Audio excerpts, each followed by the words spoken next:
O ano de 2015 vai começar com uma elevação geral de preços, de juros e da taxa de câmbio. Vamos começar pela inflação.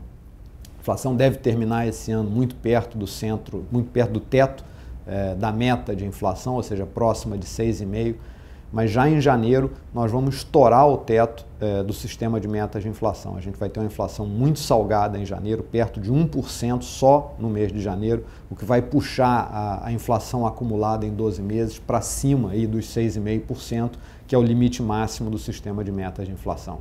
Por que a inflação de janeiro vai ser tão alta? Por várias razões. Primeiro, porque janeiro é sazonalmente um mês de inflação alta. Tem vários reajustes que normalmente ocorrem nesse mês, tem um aumento de demanda por conta das férias, então normalmente os preços já sobem mais do que a média em janeiro. Mas além disso, tem várias mais notícias do ponto de vista de reajustes. Tem o sistema de bandeiras, que vai reajustar a tarifa de energia elétrica, tem as tarifas de ônibus e tem o dólar, que está subindo muito, vai continuar a subir no ano que vem, isso vai ser repassado para os preços, esse aumento do dólar, e, portanto, vai subir ainda mais a inflação. Subindo a inflação, ela puxa, né, a sua co-irmã, que é a taxa de juros. Como a taxa de juros é o antibiótico que é usado pelo Banco Central para combater a inflação elevada, tudo indica que o Banco Central não vai parar, né, aonde está. Agora em janeiro tem uma nova reunião do Copom, taxa de juros vai subir mais 0,5%, depois no final do mês de fevereiro, início do mês de março, tem mais uma reunião do Copom, novamente um aumento de juros. Quer dizer, no mínimo, nós estamos pensando uma taxa aí entre 12,5% e 13% de taxa de juros ao ano, né? Em relação ao que a gente está hoje, que é 11,75%, portanto a gente ainda tem que andar bastante até chegar a esses 12,5%, 13% de taxa de juros. E a terceira variável macroeconômica que vai estar em alta é a taxa de câmbio.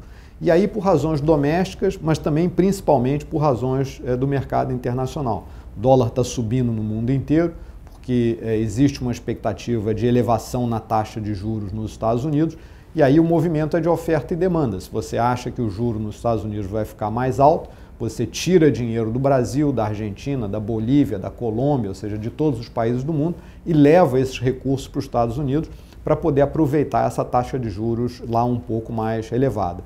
Aí, na medida em que você troca a moeda local por dólar para remeter o dólar para fora, você aumenta a demanda por dólar, né, reduz a demanda pela moeda local, ou seja, o dólar se valoriza em todos os países do mundo. Isso não é diferente do que está acontecendo aqui no Brasil.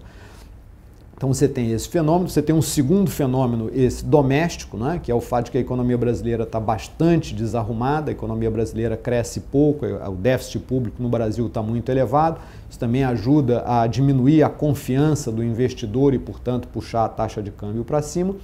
E o último fator que ainda explica o porquê que o câmbio está se desvalorizando, em especial agora nessas últimas semanas, é a crise que a gente acabou de ver na Rússia, quer dizer, a queda no preço do petróleo. Como a Rússia é praticamente um posto de gasolina, vamos dizer assim, ela vive de vender 2/3 das exportações da Rússia são produtos relacionados ao petróleo ou relacionados a petróleo. Cai o preço do petróleo, já caiu perto de 40% o preço do petróleo, isso afeta a Rússia, e na hora em que a Rússia tem uma crise, essa crise, assim como aconteceu lá em 1998, essa crise na Rússia, ela se torna uma crise de confiança internacional e ela gira por todos os países emergentes. Você tem um movimento que a gente chama de fuga para a qualidade, quer dizer, você tinha investidores na Rússia, no Brasil, nos países emergentes de forma geral, tentando ganhar uma taxa de juros um pouco mais alta. Na hora em que existe a possibilidade de crise, você foge para a qualidade, ou seja, você foge para aqueles ativos que têm menos risco, basicamente títulos do Tesouro Americano que, como eu disse antes, vão estar com uma taxa de juros mais alta. Então a combinação desses três fatores, a desorganização da nossa economia, o aumento no juros nos Estados Unidos e a crise na Rússia, vão puxar aí a taxa de câmbio para cima. Por isso que a gente vai ter durante os primeiros meses de 2015, um círculo vicioso, onde o câmbio desvaloriza, isso gera mais inflação obriga o Banco Central a subir ainda mais a taxa de juros. 2015 não vai ser um ano fácil, né? Infelizmente, o que posso fazer nesse final de ano é desejar a todos um feliz 2016, porque 2015 vai ser um ano de ajuste, um ano muito difícil para a economia brasileira e para a economia mundial.